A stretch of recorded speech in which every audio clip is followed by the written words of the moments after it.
if you don't do maintenance, things will obviously get worse. But WMATA is working hard to try to get ahead of that. How those efforts play out and how they've looked to play out in 2016 is that the system seems to be on an upward trend.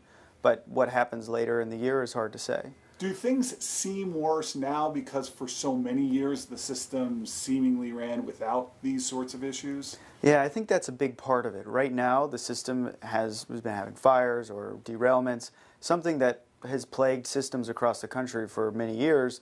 Since DC is a relatively newer system, we're not used to those kind of things happening on a regular basis. And we have to be patient. Patience may be the toughest part of all this for people who, like this morning, couldn't get to work. Yeah, the issue there is if you do look at other cities, it's not uncommon. There was a fire on Monday in the New York system. There was a fire in the Chicago system on Tuesday that caused delays on multiple lines. This happens all over the country. It's not special to DC. At the same time, it's not acceptable, and we should be working on trying to make the system as safe and as efficient as possible. That said, the Metro is the safest way to get around DC, and no matter what mode you look at.